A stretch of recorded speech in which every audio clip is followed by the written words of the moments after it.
Hello everyone. Welcome back to the 11th chapter for our curriculum that is electricity. जी हाँ, बिजली बिजली बिजली के बारे में पढ़ाई होगी आज। ठीक है, ये बहुत ही इम्पोर्टेंट चैप्टर है। न्यूमेरिकल्स इसमें से आना बनता है 110%। ठीक है, इसके कंसेप्ट्स, इसके यूनिट्स, हर छोटी छोटी चीज़ इस चैप्टर में बहुत मायने रखती है। इस चैप्टर को बहुत ध्यान से पढ़ना है बच्चों। ठीक है, इस चैप्टर को बेसिकली मैंने थियोरेटिकली अगर हम देखें तो 3 मॉड्यूल में डिवाइड किया है और एक पूरा का पूरा मॉड्यूल मैंने न्यूमेरिकल्स को डेडिकेट किया है। न्यूमेरिकल्स ऐसे कि जो आज तक हमने बोर्ड्स में देखे हैं, या हम कह सकते हैं कि पीवाईक्यूज जो है वो मैंने यहाँ पे आपको समझाने के लिए यूज़ करे हैं। ठीक है, तो पहले जो 2 मॉड्यूल्स है दे आर थियोरेटिकल बेस, क्या क्या चीज़ें होती है इस चैप्टर में, किस तरीके से हम इलेक्ट्रिसिटी के डिफरेंट टर्मिनोलॉजीज को समझेंगे, किस तरीके से ओम्स लॉ वर्क करता है, क्या होता है रजिस्टर, क्या होता है रेजिस्टेंस, रेजिस्टिविटी। फर्स्ट मॉड्यूल में हम जब इलेक्ट्रिक करंट और पोटेंशियल डिफरेंस जैसे 2 टर्मिनोलॉजी समझेंगे तो उसके कुछ बेसिक न्यूमेरिकल्स जो हैं वो भी साथ में समझेंगे। Module 2 will be all about Ohm's law and series parallel connection समझेंगे। थर्ड मॉड्यूल जो है वो हीटिंग इफेक्ट पे जाएगा।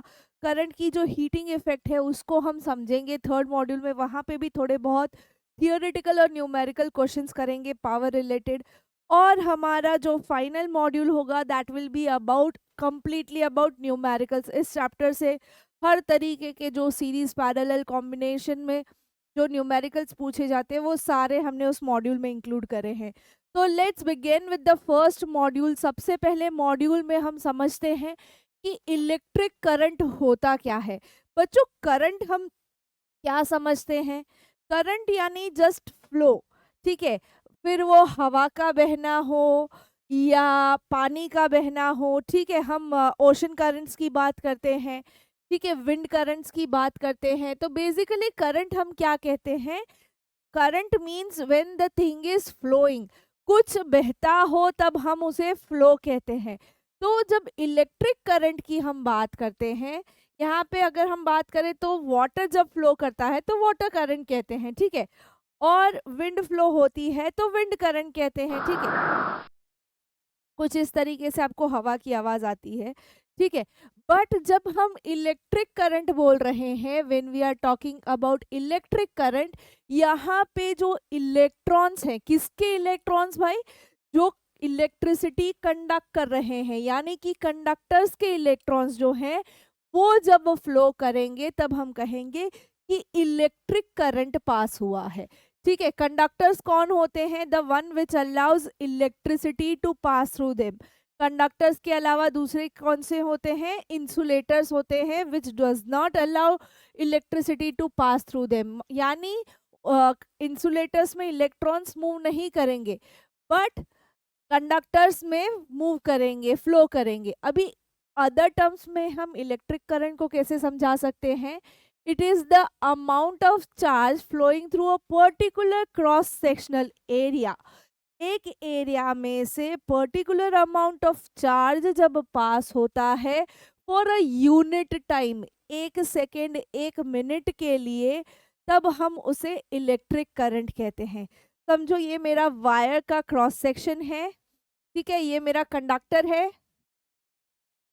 इसके इतने क्रॉस सेक्शनल एरिया में फॉर 1 सेकेंड कितने इलेक्ट्रॉन्स पास हुए हैं, कितने इलेक्ट्रॉन्स फ्लो हुए हैं, उससे मुझे पता चलेगा कि कितना करंट पास हुआ है, electric current. Amount of charge upon unit time. Amount of charge यानी कि कितने इलेक्ट्रॉन्स पास हुए हैं। ठीक है, तो electric current is amount of charge upon unit time. हमारा पहला फॉर्मूला आ गया। ठीक है, अभी what makes the charge flow? हम कहते हैं चार्ज मूव करता है, इलेक्ट्रॉन फ्लो करता है। तो कैसे होता है, क्या होता है, किस तरीके से हम कहते हैं कि भाई ये फ्लो हो रहे हैं? हम 2 टैंक लेते हैं। ठीक है, tank A and tank B. अभी आपको एक चीज हमने पढ़ी है केमिस्ट्री में पहले भी कि जब किसी भी मटेरियल का टेम्परेचर इंक्रीज करो तो वो अपना स्टेट ऑफ मैटर चेंज करता है, और जैसे ही स्टेट ऑफ मैटर चेंज होता है उसके अंदर रहे इलेक्ट्रॉन्स या उसके अंदर रहे पार्टिकल्स मूव होना स्टार्ट हो जाते हैं, फ्लक्चुएट होना स्टार्ट हो जाते हैं। तो जब हम टेम्परेचर इंक्रीज कर रहे हैं, ठीक है, तो amount of electron starts to diffuse. दो अलग अलग टैंक में अगर हम देखें तो ये दोनों टैंक में डिफ्यूजन की प्रोसेस के थ्रू इलेक्ट्रॉन ट्रांसफर होगा और आइडियली सेम टेम्परेचर कंडीशंस में आएंगे। अभी अगर हम सेल की बात करें, हमारा जो सेल है, बैटरी है, वो इस तरीके से दिखती है, ठीक है। तो इसका जो पॉजिटिव टर्मिनल है उसका हाई इलेक्ट्रिक पोटेंशियल है, जबकि नेगेटिव टर्मिनल है वो लो इलेक्ट्रिक पोटेंशियल है। तो positive to negative continuous charge flow होगा until and unless there is a balance in the electron flow। जैसे यहाँ पे 40-40 टेम्परेचर मेंटेन हो जाता है, उसी तरीके से ये पोटेंशियल डिफरेंस जो है वो मेंटेन हो जाएगा। Difference between the higher potential and lower potential जो हम कहते हैं उसे पोटेंशियल डिफरेंस कहते हैं। उसे क्या कहते हैं? पोटेंशियल डिफरेंस कहते हैं। Higher electric potential from the positive node to the negative node, जहाँ पे लोअर इलेक्ट्रिक पोटेंशियल है, इन दोनों के बीच का जो डिफरेंस है उसे हम पोटेंशियल डिफरेंस टर्म आउट करते हैं।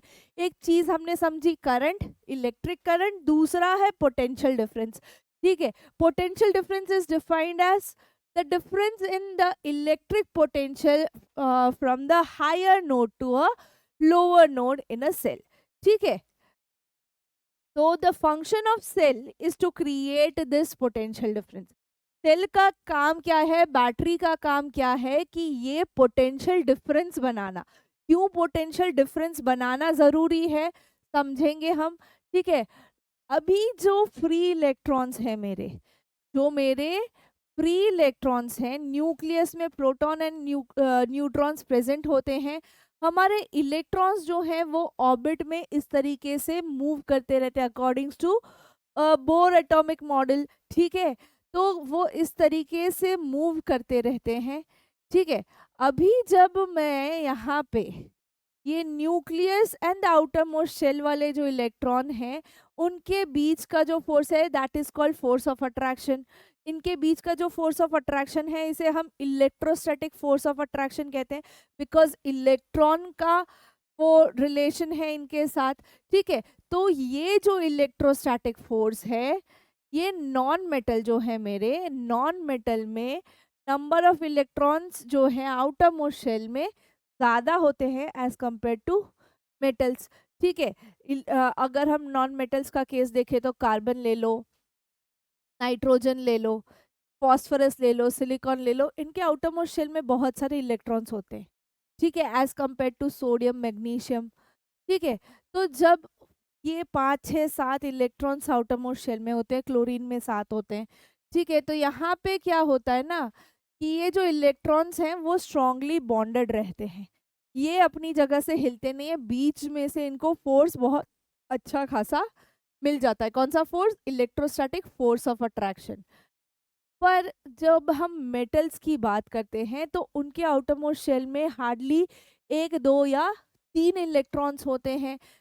तो ये जो है यहाँ पे जो इलेक्ट्रोस्टैटिक फोर्स ऑफ अट्रैक्शन लगता है, यहाँ पे जो इलेक्ट्रोस्टैटिक फोर्स ऑफ अट्रैक्शन लगता है वो कम होता है। यानी कि ये जो बाहर के शेल में है, आउटर मोस्ट शेल में इलेक्ट्रॉन्स हैं वो लूजली बाउंडेड है, बहुत स्ट्रॉन्ग बाउंडिंग नहीं है, तो वो रेडिली अपने इलेक्ट्रॉन्स दे देते हैं and that is why they conduct electricity. वो इजीली अपने इलेक्ट्रॉन्स डोनेट कर देते हैं, और कितने फ्री इलेक्ट्रॉन्स हैं उसके बेसिस पे हमने उनको क्लासिफाई किया है इनटू कंडक्टर्स, ठीक है। They have large number of free electrons which are charge carriers. इनके पास बहुत सारे फ्री इलेक्ट्रॉन्स हैं जो चार्ज कैरी करते हैं, ठीक है। फिर आते हैं इंसुलेटर्स। इंसुलेटर्स यानी कि इनके पास इतने फ्री इलेक्ट्रॉन्स नहीं है।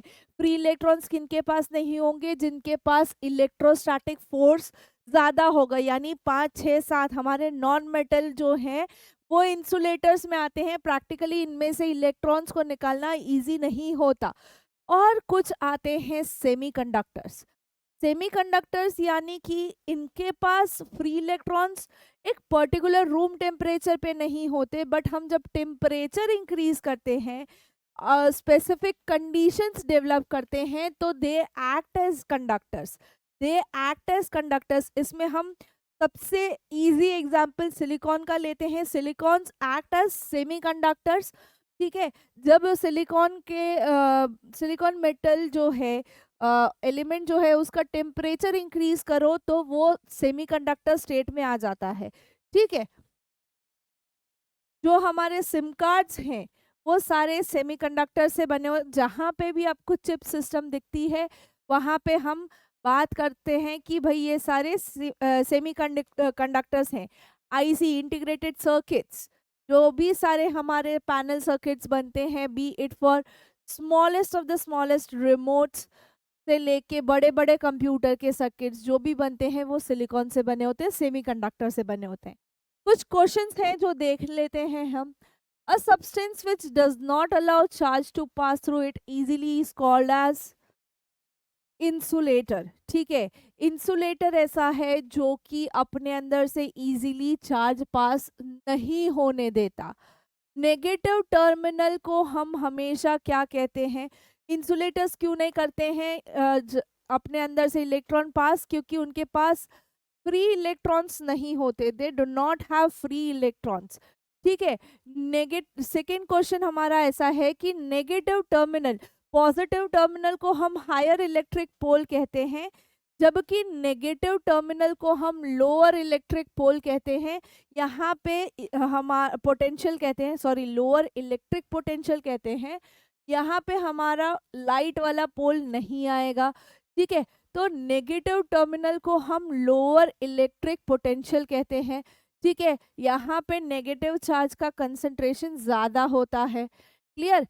नेक्स्ट क्वेश्चन को अगर हम देखें कि substance which do not have free electrons but can develop under specific conditions are called as metals. Non metal superconductors नहीं होते, but they are known as semiconductors. They are known as semiconductors. ये free electrons at a particular temperature condition develop करते हैं। ठीक है, they generate by imparting heat into them.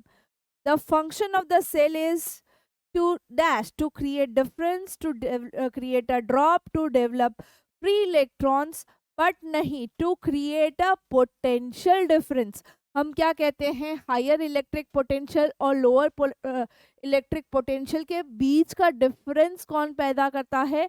Cell पैदा करता है। तो सेल का फंक्शन यहाँ पे क्या हो गया कि to create potential difference between the two poles, या दो अलग अलग प्लेसेस पे। अभी flow of current in a wire, एक वायर में करंट कैसे फ्लो होता है? ठीक है, अभी हम लेते हैं example, like this is my conductor, जहाँ पे जो एटम्स हैं वो वाइब्रेशनल स्टेट पे हैं। ठीक है, अभी जब एटम्स वाइब्रेशन स्टेट पे हैं, ब्लू कलर के एटम्स हैं एंड ब्लैक कलर के मेरे फ्री इलेक्ट्रॉन्स हैं जो रैंडम मोशन में है, तो ये जो है वो कंटिन्यूअसली मूव होते रहते हैं। ठीक है, इनका मूवमेंट बढ़ता रहता है कहीं ना कहीं।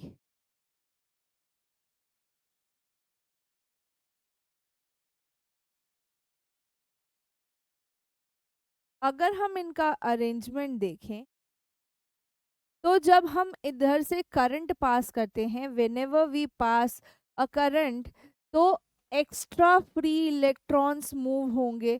एक्स्ट्रा फ्री इलेक्ट्रॉन्स जब भी मूव होंगे, तो ये इलेक्ट्रॉन्स सर्टन ड्रिफ्ट, कुछ स्पीड के साथ आएंगे, और उस स्पीड के वजह से, उस ड्रिफ्ट के वजह से जो है यहाँ पे फ्लो होगा from the negative to positive terminal inside, और बाहर पॉजिटिव टू नेगेटिव। ठीक है, अंदर ये नेगेटिव टर्मिनल से पॉजिटिव टर्मिनल जाएंगे, जबकि बाहर पॉजिटिव से नेगेटिव टर्मिनल ये इलेक्ट्रॉन्स फ्लो करेंगे। ठीक है, that is how it goes in a wire.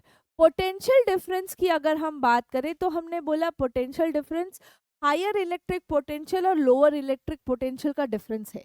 समझते हैं, एक इंसुलेटेड स्टैंड है जिसके ऊपर मैंने हाई पोटेंशियल वाला एक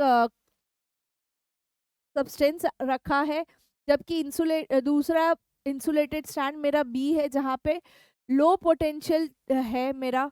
ठीक है, तो यहाँ पे जो मेटल वायर मैं कनेक्ट करती हूँ बिटवीन द टू, ठीक है, दोनों के बीच में जो पोटेंशियल डिफरेंस है लो और हाई के बीच में, हायर टू लोअर, जब भी चार्ज फ्लो करेगा in the circuit there will be some difference. और उस डिफरेंस को जब हम बात करते हैं, हायर टू लोअर चार्ज जब मूव करता है तो एक वर्क डन होता है, उसने कुछ काम किया है। ये चार्ज जब भी हायर पोटेंशियल से लोअर पोटेंशियल आता है तो उसने कुछ काम करा है। अब वो जो काम करा है, वो जो वर्क डन है, the electric potential difference between two points, high potential and low potential वाले दो point in an electric circuit is defined as amount of work done. कितना काम करना पड़ा एक इलेक्ट्रॉन को हाई पोटेंशियल से लो पोटेंशियल जाने के लिए, उसको हम कहते हैं potential difference. Defined as the amount of work done in moving a unit positive charge from one point to another. High potential से लो पोटेंशियल जाने के लिए एक पॉइंट चार्ज को कितना काम करना पड़ा, कितना फोर्स और डिस्प्लेसमेंट लगा, that is defined as potential difference. ठीक है, that is defined as potential difference. ये जो आप देखते हैं लाइटनिंग होती है, ठीक है, लाइटनिंग अकर्स इन नेचर, है ना, बिजलियां कड़कती हैं, वो कैसे होती है? हम समझते हैं कि clouds they get into each other, ठीक है, विथ स्टैटिक चार्जेस, उसके अंदर कुछ चार्जेस होते हैं। वही स्टैटिक जब यहाँ पे क्लाउड्स के पास हायर पोटेंशियल है, वैसे ही यहाँ पे क्लाउड्स के पास शायद नेगेटिव पोटेंशियल हो या ज़ीरो पोटेंशियल हो, अर्थ के पास ज़ीरो पोटेंशियल है। तो जब ये ट्रैवल करते हैं हायर टू लोअर, ठीक है, चार्ज जो है वो हायर टू लोअर ट्रैवल करते हैं, क्लाउड एक दूसरे में टकराते हैं और ये चार्ज ट्रांसफर होता है। तो ये जो चार्ज ट्रांसफर होता है वो हमें बिजली कड़कने के फॉर्म में दिखता है। ठीक है, कुछ क्वेश्चंस देख लेते हैं। The electron flows from negative terminal to positive terminal of the cell, but dash of current is from positive terminal to negative terminal of the cell. Electron current, negative real current, conventional direction जो है, देखो क्या बात है कि wire हो गया या सेल हो गया, उसके अंदर negative to positive terminal transfer होगा, बट जो बाहर है, जो कन्वेंशनल फ्लो हमें समझ आता है, that is always from positive to negative terminal of the cell. ठीक है, the function of the cell is to create, क्या है जो काम है सेल का, वो क्या है, to create a potential difference. कोई चार्ज डेवलप करना, कोई रैंडम मोशन लाना, कुछ नहीं काम है। सेल का एक मुख्य काम है कि भाई पोटेंशियल डिफरेंस क्रिएट करना, to create a potential difference. The potential of earth is positive potential, high potential, changes as per condition. But अभी लास्ट फ्यू मिनट्स पहले हमने देखा कि भाई the earth has zero potential, earth के पास zero potential है। क्यों? क्योंकि earth is an infinite body, बहुत बड़ी है। ठीक है, तो यहाँ पे पोटेंशियल डिफरेंस ऑलमोस्ट सब जगह नलीफाई हो जाता है, इसीलिए जीरो पोटेंशियल। ठीक है, समझ आए क्वेश्चंस? ये कहीं ना कहीं एमसीक्यू के फॉर्म में आपको आ सकते हैं। ठीक है, अभी फिजिकल क्वांटिटीज को थोड़ा समझते हैं। हमें अभी ये जो पोटेंशियल डिफरेंस हमने पढ़ा, करंट पढ़ा, इलेक्ट्रिक करंट पढ़ा, उनके यूनिट्स भी पढ़ने हैं। तो थोड़ा फिजिकल क्वांटिटी का कंसेप्ट समझ लेते हैं उनके यूनिट्स पढ़ने से पहले। जो हम मेजर कर सकते हैं उन्हें हम फिजिकल क्वांटिटीज कहते हैं, ठीक है। लाइक डिस्टेंस के लिए हम मीटर यूज करते हैं, ठीक है। टाइम के लिए हम आवर्स, मिनट्स, सेकेंड यूज करते हैं। पर क्या हम, हमारे पेरेंट्स हमें जो प्यार देते हैं वो एक फिजिकल क्वांटिटी है? नहीं, वो हम मेजर नहीं कर सकते। They that is not physically measured. तो अभी जो यूनिट्स हैं, अभी हम जैसे इंडिया में अगर हैं तो हम मेजरिंग यूनिट्स में ग्राम्स, किलोग्राम्स की बात करते हैं। फॉरेन कंट्रीज में वहीं पाउंड्स आ जाता है, ठीक है। तो वो जो वेरिएशन है वो हर देश में अलग ना हो, उसके लिए एक स्टैंडर्डाइज सिस्टम है, आप सबको पता है, ऐसा यूनिट सिस्टम, ठीक है। एक एमकेएस सिस्टम है, एक सीजीएस सिस्टम है। MKS MKS is metre kilogram second, यानी कि डिस्टेंस, वेट एंड टाइम का जो सिस्टम है, बेसिकली इन तीन के बेसिस पे बाकी सारे डिराइव होते हैं। आपको ग्रेड 11 का पहला चैप्टर जो है यूनिट्स एंड मेजरमेंट्स, उसमें ये बहुत अच्छे से समझाया है कि कैसे कैसे बेस यूनिट से हम और बाकी सारे यूनिट्स डिराइव कर सकते हैं। तो बेसिकली एमकेएस हमारा बेस सिस्टम है, जबकि CGS is a smaller system, centimetre, gram and seconds वाला, ठीक है। ये जो एमकेएस सिस्टम है इसको हम एसआई सिस्टम अडॉप्ट करते हैं all over the world. International units हैं हमारे, ठीक है। इंटरनेशनल यूनिट्स के बेसिस पे अगर हम बात करें तो कूलम जो है वो इलेक्ट्रिक चार्ज क्यू का ऐसा यूनिट है। कूलम जो है, सर कूलम के नाम से इन्होंने इलेक्ट्रिक चार्ज जो मेजर किया था, या हम जो इलेक्ट्रिक चार्ज मेजर करते हैं उसका ऐसा यूनिट कूलम कैपिटल सी है, ठीक है। अभी टू लाइक पॉइंट चार्जेस, तो छोटे छोटे लाइक पॉइंट चार्जेस जो हैं, अगर हम बात करें तो जो इक्वल मैग्नीट्यूड में है, ठीक है, इक्वल मेजर्स हैं, प्लेस्ड इन वैक्यूम, वैक्यूम में हम उसको प्लेस करते हैं जहाँ पे एयर नहीं है, और दोनों के बीच का जो डिस्टेंस है वो 1 मीटर है, खाली दोनों के बीच का डिस्टेंस जो 1 मीटर है, ठीक है। तो ये लाइक चार्जेस हैं तो ये एक दूसरे को रिपेल करेंगे। टू लाइक चार्जेस जब भी होंगे ये एक दूसरे को रिपेल करेंगे, एक दूसरे से दूर जाएंगे। तो 9 × 10⁻⁹ न्यूटन जितना फोर्स लगता है, और इसमें हम कहते हैं कि यहाँ पे जो चार्ज है वो 1 कूलम बनता है, यानी कि 1 मीटर दूर, 1 मीटर से दूर जाने के लिए दो पॉइंट चार्जेस, दो लाइक पॉइंट चार्जेस को 9 × 10⁻⁹ न्यूटन का फोर्स लगाना पड़ता है, और उसको हम डिफाइन करते हैं एज 1 कूलम, उसको हम डिफाइन करते हैं एज 1 कूलम। तो charge of an electron is 1.6 × 10⁻⁻19 coulombs, ठीक है। एक इलेक्ट्रॉन का चार्ज इतना है। तो magnitude of charge on a particle जो हम डिफाइन करते हैं, that is Q, charge is equal to N, number of electrons into the electron charge. तो एन अगर जानना है कि कितने इलेक्ट्रॉन्स हैं, तो क्यू अपॉन ई करके हम सीधा सीधा कैलकुलेट कर सकते हैं। 1 × 1/6 × 10⁻⁹ तो n हमारा हो जाएगा 0.65 625 × 10⁻⁹, या हम इसको लिख सकते हैं n इज इक्वल टू 6.25 × 10⁻18,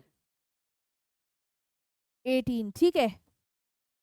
ये इस तरीके से कैलकुलेट किया जाता है। ये बहुत ही इंपॉर्टेंट फॉर्मूला है, Q is equal to N E, ठीक है, याद रखना है। अभी हम न्यूमेरिकल सॉल्व करेंगे तब हम इसको यूज करेंगे। फिर आता है volt. Volt is a SI unit of potential difference. Potential difference, higher potential से लोअर पोटेंशियल जो वर्क डन होता है इलेक्ट्रॉन ट्रांसफर का, उसका ऐसा यूनिट वोल्ट है, ठीक है। Volt is a unit for measuring potential difference. आपने डेंजर साइंस देखे होंगे, वहां पे लिखा होता है 220 वोल्ट, 440 वोल्ट, उस तरीके से, ठीक है। तो पोटेंशियल डिफरेंस वहां पे कितना बन रहा है वो लिखा जाता है। It was discovered by Volta, sir Volta, ठीक है, जब वो वोल्टिक सेल डिस्कवर कर रहे थे, ये सेल्स आपको ग्रेड 12 इलेक्ट्रोकेमिस्ट्री में आएंगे। सर जब वोल्टिक सेल पे काम कर रहे थे तब उन्होंने पोटेंशियल डिफरेंस पे वर्क किया था, और तब हमने जो ऐसा यूनिट है उसको टर्म दे दिया था वोल्ट। ठीक है, ये मेरा एक सर्किट है बेसिकली, यहाँ पे potential difference positive and negative terminal का क्रिएट हो रहा है। ठीक है, यहाँ पे पॉजिटिव एंड नेगेटिव टर्मिनल का डिफरेंस क्रिएट हो रहा है।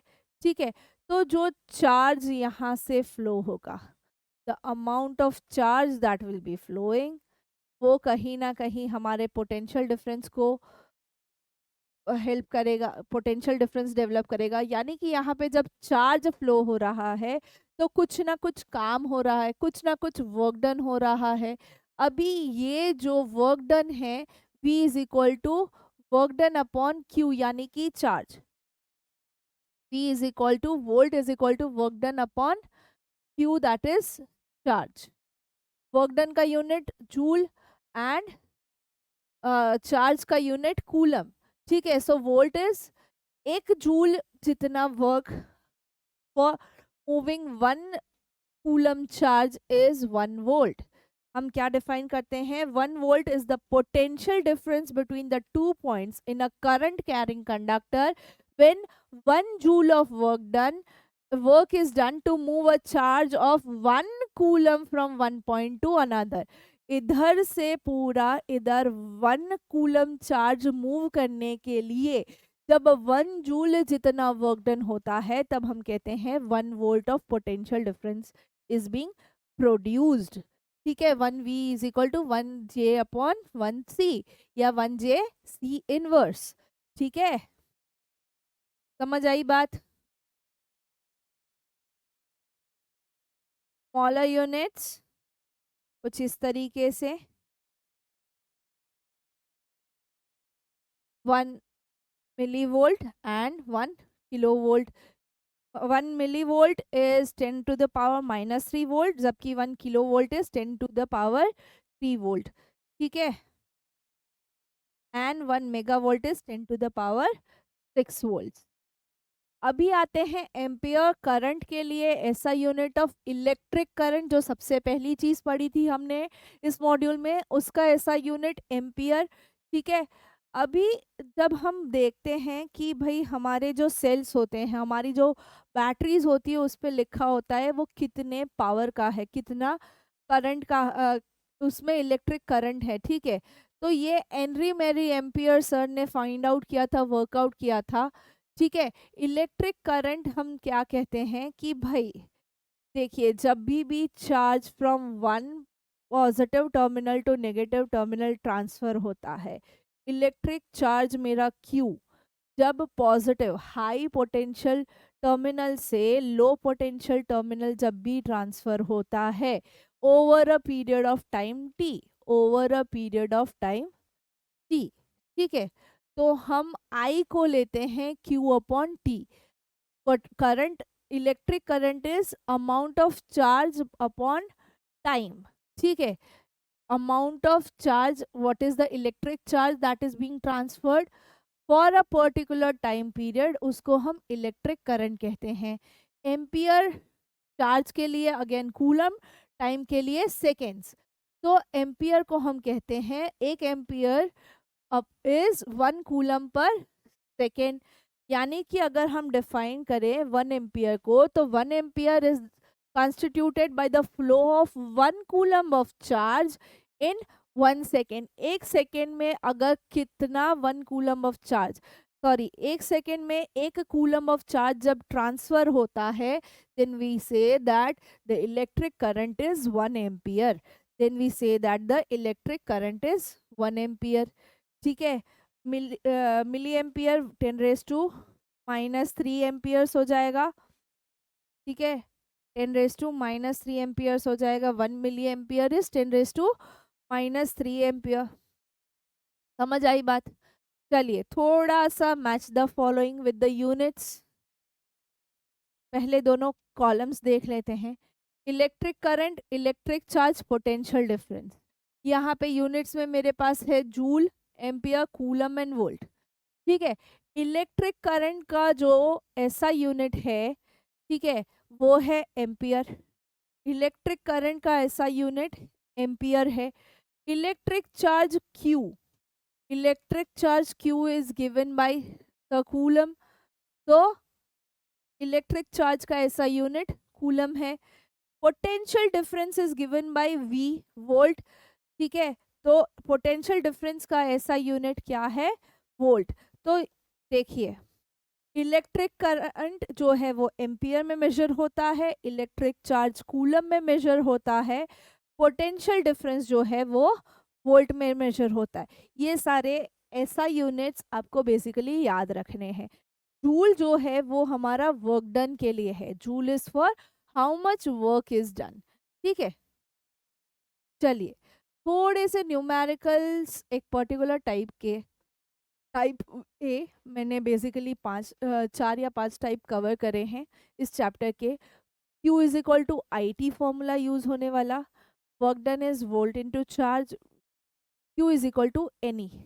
ये 3 फॉर्मूलाज के बेसिस पे किस तरीके के न्यूमेरिकल बनते हैं इस चैप्टर से वो देखते हैं। ठीक है,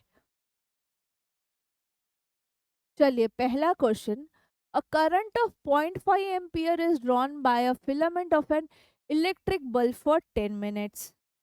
10 मिनट के लिए 0.5 एम्पियर चार्ज जो है वो एक फिलामेंट ले रहा है। Find the amount of electric charge that flows through the circuit. अभी पहले हमें क्या क्या दिया है वो लिख लेते हैं।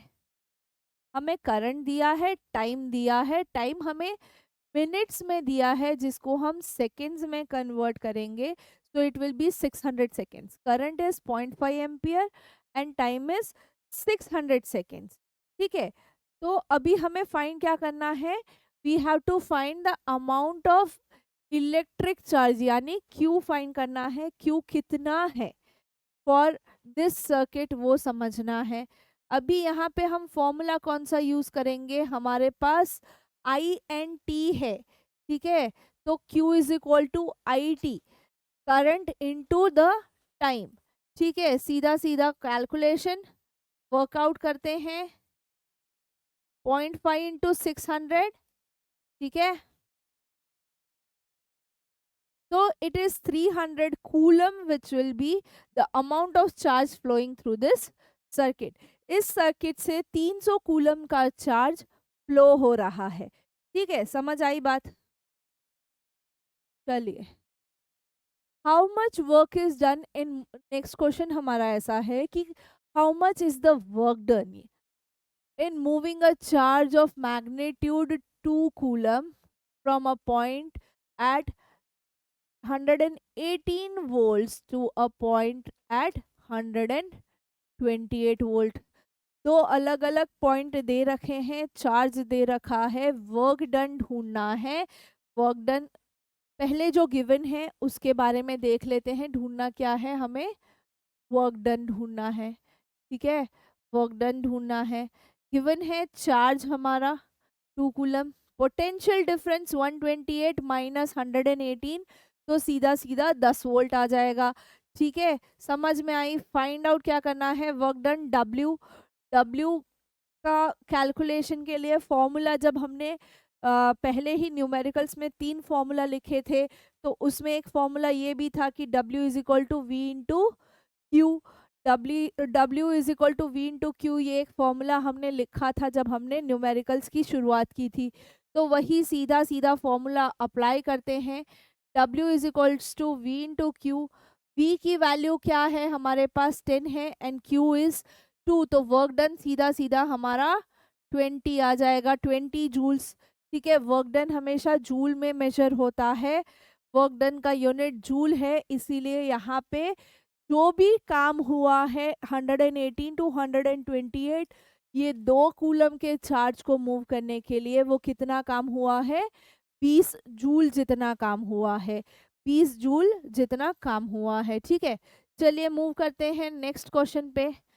Calculate the number of electrons, number of electrons constituting 1 coulomb of charge, एक कूलम चार्ज में कितने नंबर ऑफ इलेक्ट्रॉन्स हैं, या इस क्वेश्चन को पूछने का दूसरा तरीका कि बताना है 1 ampere is equivalent to 6.25 into 10 to the power 18 जो इलेक्ट्रॉन्स हैं वो फ्लो कर रहे हैं। बेसिकली ये आपके टेक्स्ट बुक का क्वेश्चन है। चार्ज ऑफ एन इलेक्ट्रॉन क्या है, 1.6 into 10 to the power 19 coulomb. ठीक है, चार्ज इज 1 कूलम। अभी फाइंड क्या करना है, नंबर ऑफ इलेक्ट्रॉन्स हमें फाइंड आउट करने हैं। नंबर ऑफ इलेक्ट्रॉन्स कितने हैं वो देखना है।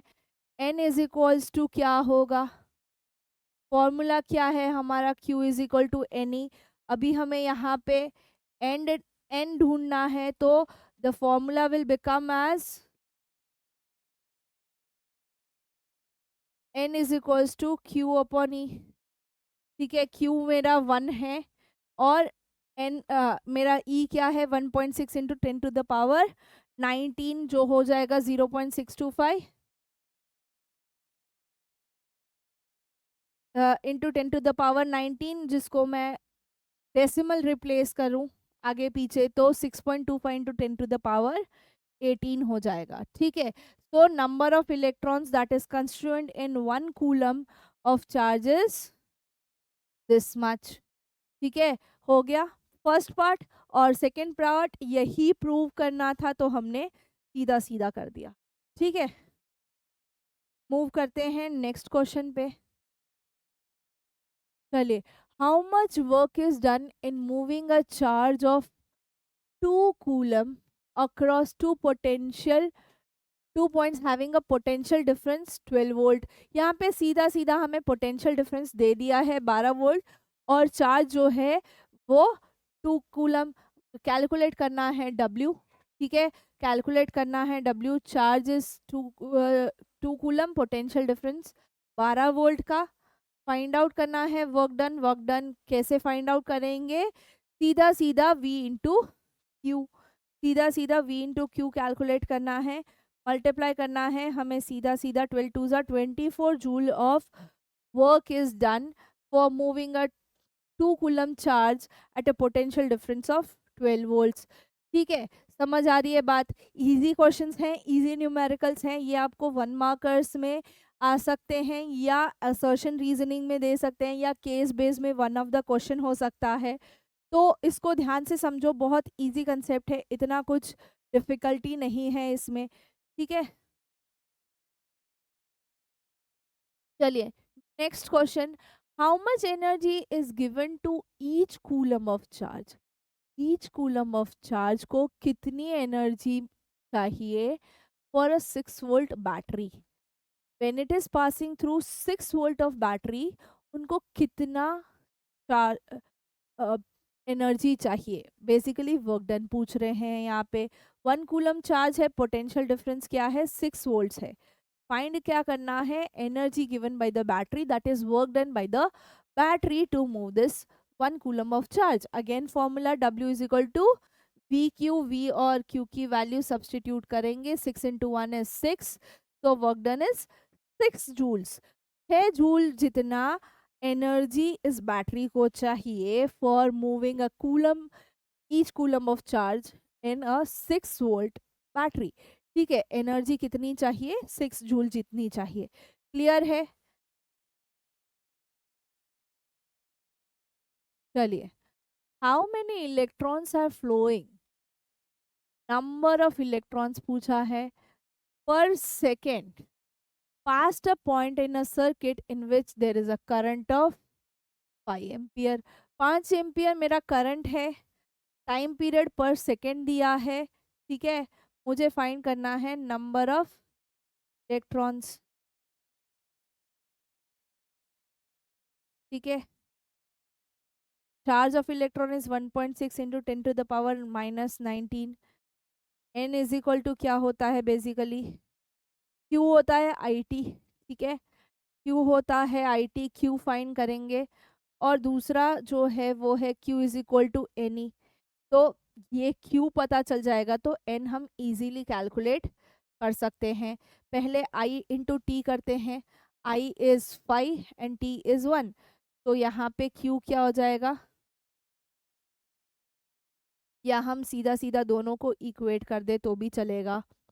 तो N हो जाएगा मेरा I इंटू टी अपॉन ई, यानी कि 5 इंटू 1/1.6। सीधा सीधा इक्वेट करके भी कर सकते हैं, Q फाइंड करके भी वैल्यू सब्स्टिट्यूट कर सकते हैं। तो जो मेरे नंबर ऑफ इलेक्ट्रॉन्स आएंगे that will be 3.25 into 10 to the power 18, 31.25 into 10 to the power 18। इतने इलेक्ट्रॉन्स जो हैं वो फ्लो करेंगे per second when the current is 5 ampere. When the current is 5 ampere per second इतने इलेक्ट्रॉन्स फ्लो करेंगे। ठीक है, समझ आई बात। चलिए लास्ट, शायद इस टॉपिक का last numerical. An electric heater is connected to 230 volt mains and a current of 8 ampere flows through the heater. How much charge flows through the electric circuit in each second? ठीक है, each second कितना, पहला क्या find करना है, how much charge flows through in each second and how much energy is transferred। यहाँ पे work done find करना है एक एक सेकेंड का। ठीक है, पोटेंशियल डिफरेंस हमें दिया है 230 वोल्ट। ठीक है, करंट हमें 8 एम्पियर दे दिया है, टाइम हमारा 1 सेकेंड है। ठीक है, फाइंड क्या करना है, चार्ज क्यू फाइंड करना है और दूसरे केस में एनर्जी यानी कि वर्क डन फाइंड करना है। ठीक है, तो फॉर्मूला कौन से यूज करेंगे, Q is equals to I into T. ठीक है, और W is equals to V into Q. ठीक है, ये दोनों वर्कआउट करेंगे, W is equals to V into Q and Q is equals to I T. ठीक है, सॉल्यूशन में देखते हैं कि पहला जो है हमारा चार्ज कितना फ्लो होगा वो कैलकुलेट करते हैं। तो Q is equal to I T. ठीक है, तो I हमारा 8 है फॉर 1 सेकेंड, सो सीधा सीधा Q हमारा क्या हो जाएगा, 8 कूलम हो जाएगा। Q हमारा हो जाएगा 8 कूलम, 8 कूलम चार्ज हो रहा है। अभी वर्क डन के लिए V इंटू क्यू करना है, पोटेंशियल डिफरेंस 230 है और Q हमें मिला 8 है, तो वर्क डन क्या होगा, 230 इंटू 8, 230 इंटू 8 सीधा सीधा कैलकुलेट करेंगे तो वर्क डन हो जाएगा 1840 जूल्स, 1840 जूल्स। ठीक है, तो चार्ज जो फ्लो हो रहा है इस सर्किट में for a particular 1 second of time it is 8 coulomb, जबकि उसी 1 सेकेंड में एनर्जी कितनी ट्रांसफर कर रहा है, तो 1840 या हम कहें 1840 joules of energy is being transferred. ठीक है, समझ आई बात, समझ आई। ठीक है, तो यहाँ पे ख़त्म होते हैं हमारे सारे numericals based on this topic. ठीक है, अभी next module will be all about Ohm's law, register, resistance क्या होता है, रेजिस्टिविटी क्या होता है, ये सारी नई चीज़ें हैं। ठीक है, यहाँ तक तो हमने लोअर ग्रेड्स में थोड़ी बहुत चीज़ें पढ़ी थी, अब जो होगा वो थोड़ा advance like actual grade 10 structure होगा। ठीक है, तो मिलते हैं नेक्स्ट मॉड्यूल में विथ ओम्स लॉ।